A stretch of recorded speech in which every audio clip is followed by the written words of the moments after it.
Hi, we're Josh and Ariel Wamsley, owners of Green Valley Tree LLC, based in North Windham. We're proud to sponsor Connecticut East This Week and to serve the communities of Windham and New London counties with our tree removal and plant healthcare services. Visit our website at greenvalleytreeworks.com for a full list of our services, or give us a call on 860-234-4041. We look forward to hearing from you. They're both critics of the Connecticut Port Authority and the State Pier deal. We talk exclusively to Kevin Blacker and Steve Farrelly and hear their candid views about what they see as a bad deal for Connecticut and its taxpayers. Plus, we take a look at other stories making the headlines from around the region. This is Connecticut East This Week.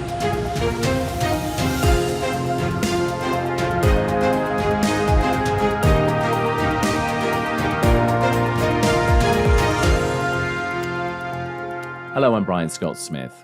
Ever since Governor Lamont's office announced a multi-million-dollar deal to redevelop State Pier in New London as a future hub for the wind energy business, the project has gained criticism from private individuals, businesses, local municipalities, and even local legislators over the spiraling costs for the project and questions about the quasi-public agency called the Connecticut Port Authority, who have been tasked to get it done. Two of the main critics come from southeastern Connecticut.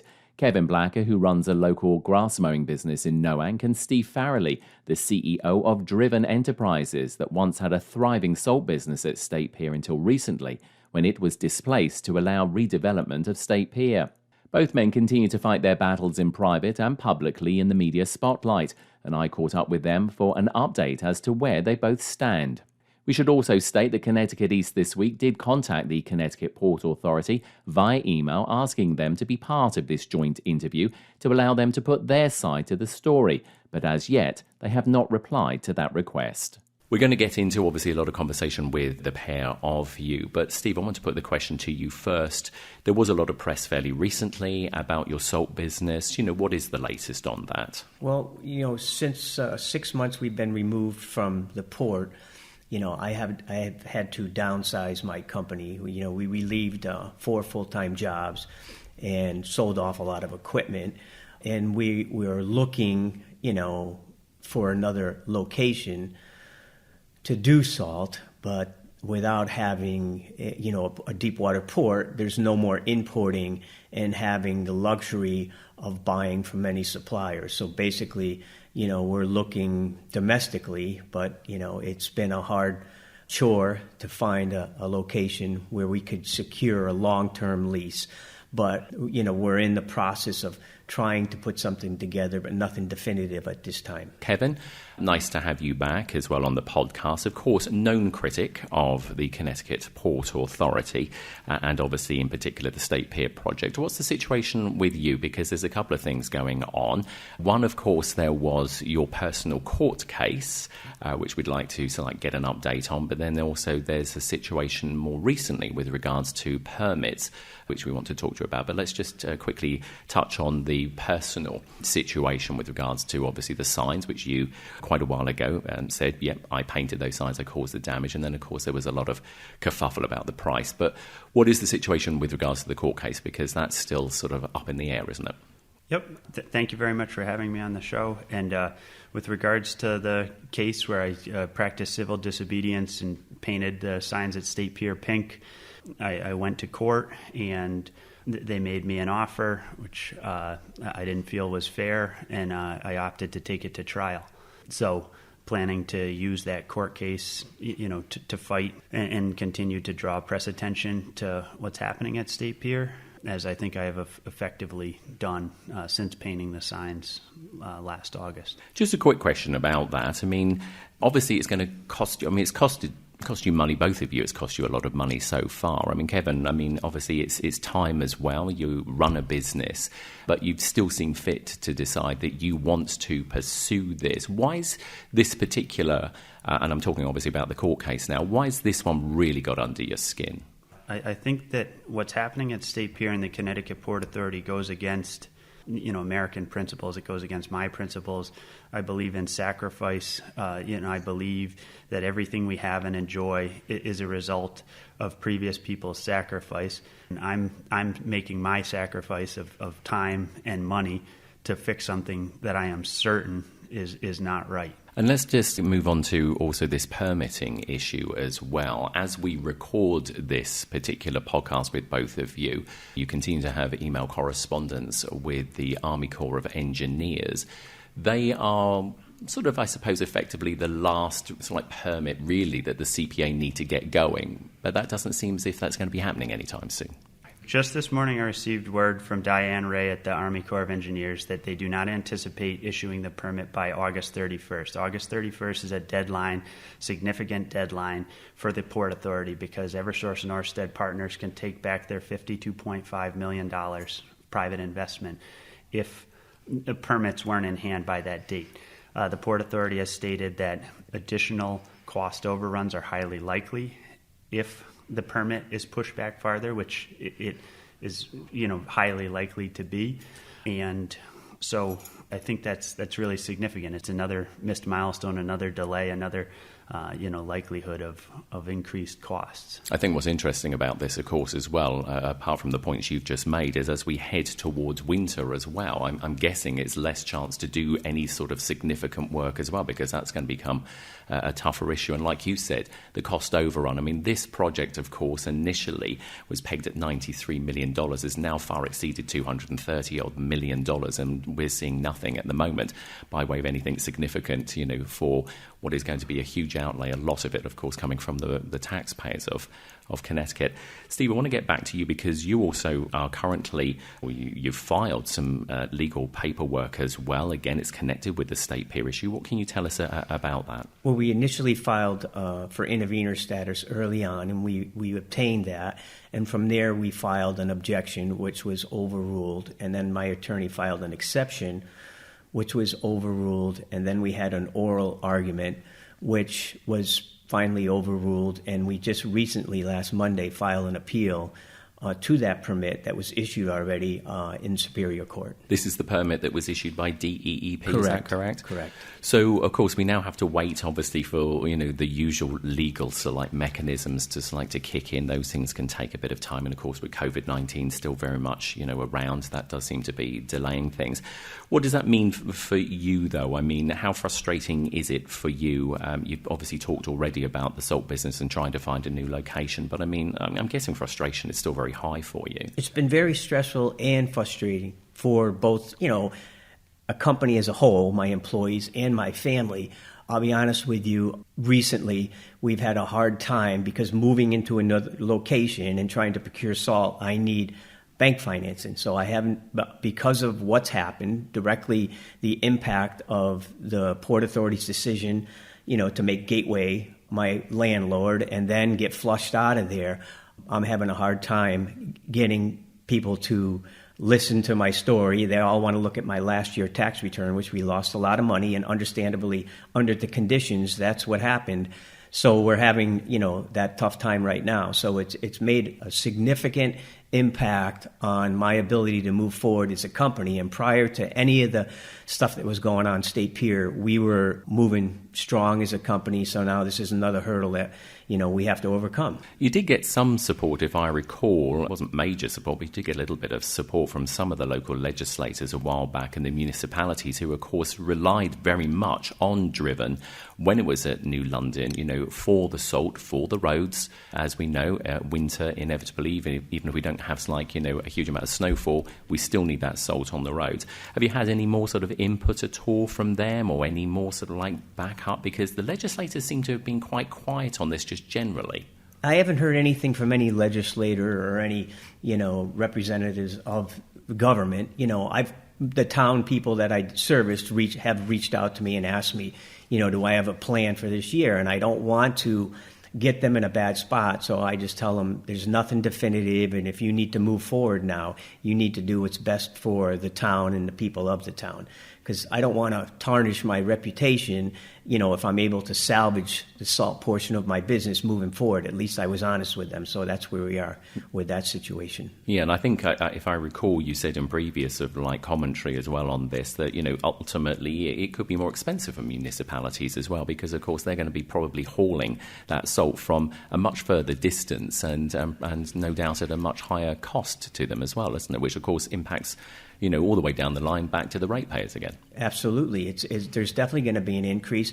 And the bigger burden is going to be the distribution problem, because getting all that salt out of one location, and that's why we were so successful. We took that burden, not intentionally, but to help the state people out, having another location for distribution. But now that it's all going to go back to one, we're going to show that was wrong. And if they come up with an alternative location, they're just doing that because there's probably going to be a squeeze on them that, hey, we can't get the product fast enough, because that's why we were effective. We were 50 miles apart, and they had supposedly, they could handle a 20 or 35, 40-mile radius, and we could do the same. And then whoever you wanted to do business with, either company in the middle, that was the customer or the consumer's choice. And that's what it's all about. One of the other things I want to put to you as well is, local fishermen down there have finally sort of been given a new home in the general surroundings of State Pier. Of course, it's very much, and we use these terms, which I know are very important terms, it's a water-dependent use business. You have argued on many occasions that your salt business was a water-use-dependent business as well. Has the state at any point, through all of this, ever sort of really stepped up and helped you at all? I mean, it sounds as if the answer is probably no, because of where you find yourself, obviously, with litigation. Yeah, there was never a real helping hand for my company. It was more anytime that they were pressured out in the press that they felt that they were, needed to do something for me. But early on, when Evan Matthews was the director, and I remember having a meeting in the job trailer that Gateway occupied at State Pier, he said, no matter what happens, it's our duty to help you out financially, to find another location and to make sure that you rebound from this move. And that never happened. It's sort of, how does it make you feel, obviously, about doing business or continuing to do business, obviously, in Connecticut? Because it seems that unless you're sort of like a large multinational with millions of dollars, smaller businesses don't seem to be getting the help and assistance from the state that, they should. Well, going back to what I just told you, it's hard to get financing. I was thinking, maybe I should go to the DECD and say, hey, I'm the small company that was displaced. No one helped me out. Why can't you give me a low-interest loan and get me back in the game? That was one of my thought processes, and I'm thinking, that would really put them on the hot seat to step up and do something that they said that we wanted to help you out. I think the problem with that is the way that the state operates, that I understand, is they serve their friends and special interests. The grants, the ports, the contracts are all divvied out to their friends and they're the politically connected. I think that you would absolutely deserve and help from the state, but I don't think you'll get it, because I really, really believe that the government in Connecticut and in the country is about just serving, friends of those in political power, and that's not how it's supposed to be. It's supposed to be that you serve the public, you do what's best, and that's not what's happening. The other thing I want to put to both of you as well is, of course, again, it's been well highlighted basically in the press because of people like yourselves, obviously the whole project and the Connecticut Port Authority situation and State Pier. But also we continue to hear that, the agency is being investigated by the state's attorney's office. It's being investigated by, other agencies. Possibly the state contracting board will be investigating it further. What does that all say to you when you keep hearing all of this, that these other agencies are looking into, this one particular agency, and the reason being is ultimately because of this project? Well, I'd say, it doesn't take a rocket scientist to know when there's smoke everywhere, there's a fire somewhere. The Attorney General has been investigating for over 2 years. I don't think that it's a mistake at how slowly he's moving, because I believe that he is politically motivated to not move too quickly until the deal is done. The Office of Public Auditors is investigating. The FBI, have contacted both Steve and I separately, as has a trial attorney from the Department of Justice Antitrust Division. Now, the State Contracting Standards Board began an investigation, was shut off. The legislature saw that as a problem, gave them funding to get a lawyer and the staff to actually do it, and then gave them the lawful right to look into the Port Authority, which didn't previously exist. It was about $400,000, and Lamont struck it out. He singled that out. Now, why? And the simple explanation, the logical explanation to me is that there's something that he doesn't want found. And that's how I understand it. I'm just going to add into this just for a bit of balance, and I'm not saying that your comments are invalid. They certainly are valid, of course. But part of the conversational part of the commentary that came out of the office of the governor about that particular issue you've just mentioned is that they felt that there were other agencies in the state already that could look into it. So therefore, they didn't feel that funding was necessary for the state contracting board. There was the Office of Policy Management, and they felt that there were other ways that that could be investigated without having to put the money there. I mean, what are your thoughts about that? You need independent oversight. DAS, Department of Administrative Services, OPM, Office of Policy and Management, cannot oversee itself. There needs to be independent oversight. That is just fact and principle, good judgment. The Contracting Standards Board is an all-volunteer organization with a lot of integrity, and they're independent, and you have to have independent review. It's just simple.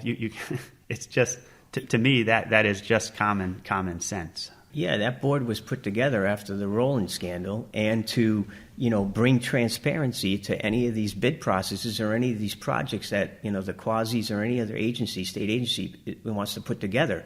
So you would think they would let them do their job, but like Kevin says, because they want their side and their experts always to have the final say, and it goes nowhere. Here's a bit of a $64 million question to the pair of you. How much pressure do you think they're going to step up over the remainder of this year and possibly next year? Because, of course, next year is an election year. The governor is up for re-election next year in 2022, along with, obviously, other legislators as well. Do you think that the pressure might start to ramp up a little bit as they try and possibly push this through to make sure that it is pushed through?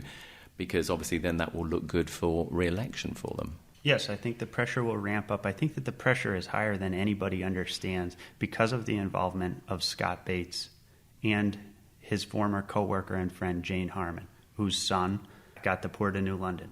Jane Harmon and Scott Bates were major national security leaders, given what's occurring in Afghanistan, given the involvement of so many major political players, Toby Moffett and others.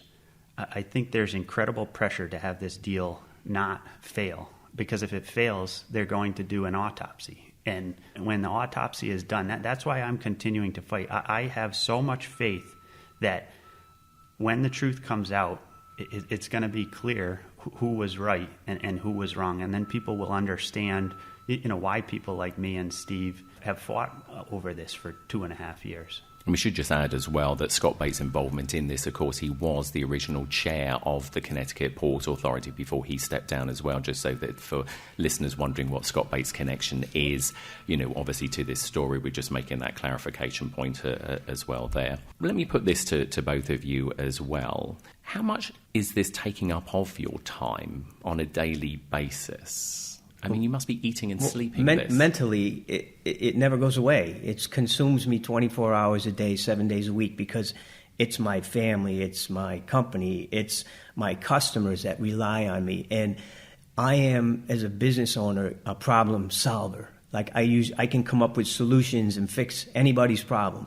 But at the end of the day, I'm dealing with a bunch of cheaters, But I do know, cheaters never win and winners never cheat. So at the end of the day, I think, like Kevin says, with our faith and our persistence, that, it's all going to come to a head, and we're going to find out how wrong this was. For me, it takes up a significant, it takes up a significant amount of time. I mow lawns for a living. I have a lot of time to think while I'm, walking a lawnmower. I don't have as much pressure on me as Steve, in that it's not like my business and my livelihood is being destroyed, but I have gambled what I consider, my greatest asset, my name and my reputation. I have a lot of people, that see the things I've done and think less of me and judge me, for things that I've done, and that's driving me, to succeed. Like I believe in myself and in my name and that I'm right. And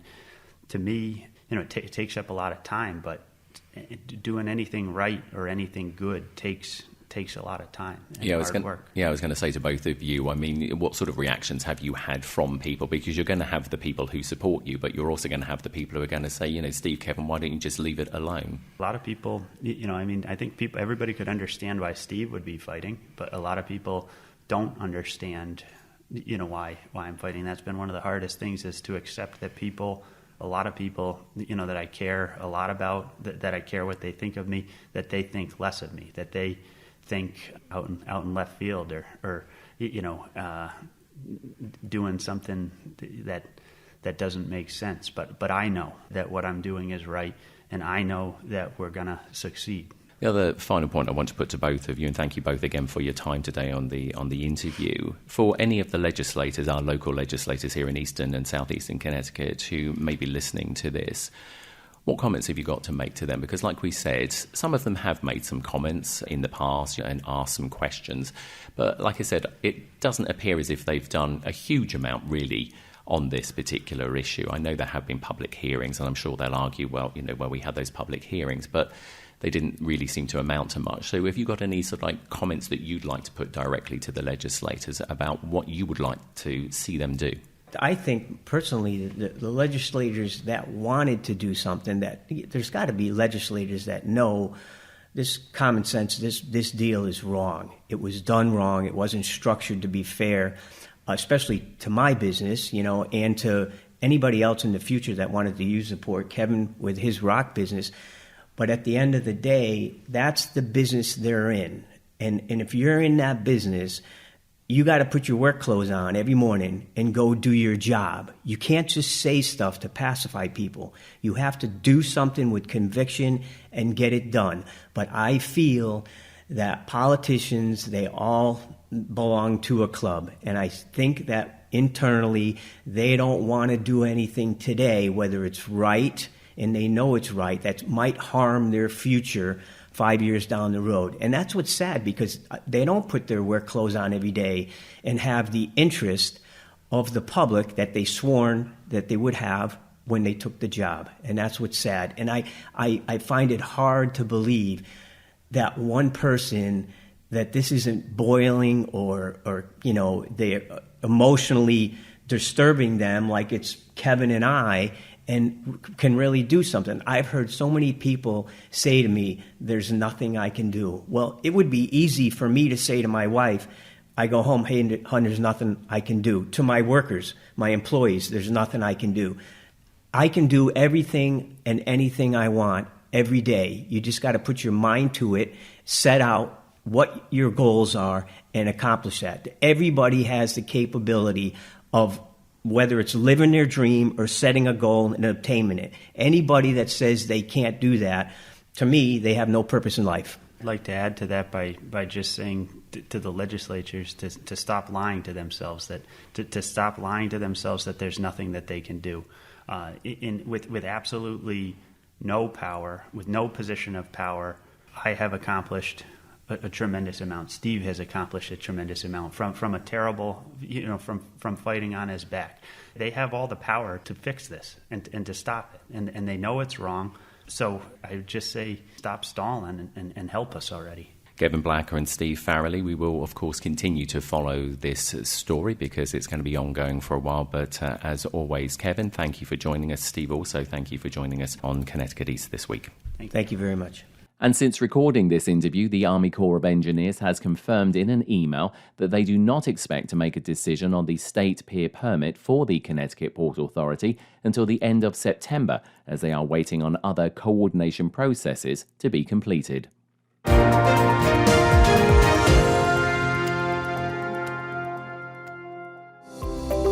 Green Valley Tree LLC is proud to sponsor Connecticut East this week. Contact Green Valley Tree LLC for all your tree removal and plant health care needs and more. Find us at greenvalleytreeworks.com or call 860-234-4041. Time now for a look at some of the other stories making the headlines in the region recently. Women in eastern Connecticut have a more convenient way to get a breast mammogram done thanks to a mobile mammography and imaging van.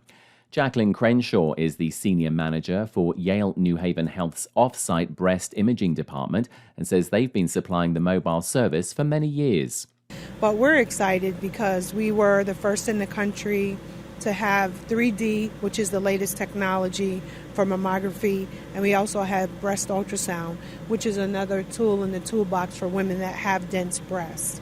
Coretha Thomas is a radiology technician and says people like the convenience of the mobile mammography van because it comes to them. We have so many patients now that they rather come here than to actually go to the hospital. That might not be such a good thing, but it is better. One way in and then you out, so they like that. Thomas says the improved technology allows for higher definition scans and better test results, and following the American Cancer Society's guidelines, recommend women start getting mammograms as young as 40. The mobile unit is available at medical centres and able to come to work locations across the region. Appointments are required and details can be found at ynhhs.org/mammogram.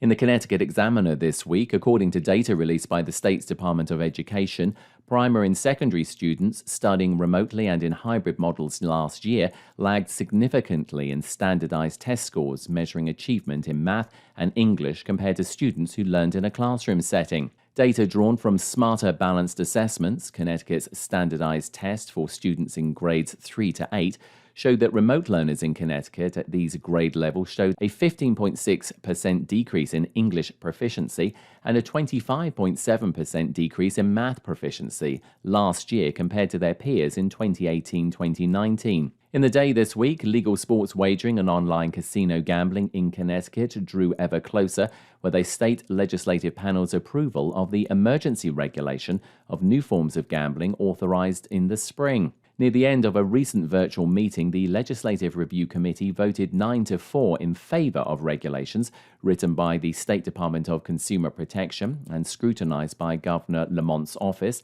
the Mashantucket, Pequot, and Mohegan tribes, and the Connecticut Lottery Corporation and state agencies. In the Norwich Bulletin this week, union leaders representing City of Norwich police officers and firefighters decried city officials at a recent meeting over a failure to provide compensation for sick and personal time used as a result of inadequate department policies on COVID-related absences from work. The public testimony from the two on-duty and uniformed first responders came during an informational workshop held at the City Works to allocate almost $31 million in expected emergency funding under the federal government's American Rescue Plan. In the Middletown Press this week, the state will launch a 2-year, $58.2 million project next spring to overhaul the 108-year-old East Haddam Swing Bridge, which carries Route 82 over the Connecticut River, connecting the town centre to neighbouring Haddam. Construction is estimated to take approximately 2.5 years from spring 2022 through to fall 2024. The State Department of Transportation initiative is intended to improve safety and access, as well as operations for vehicles, pedestrians and bicyclists travelling on Route 82.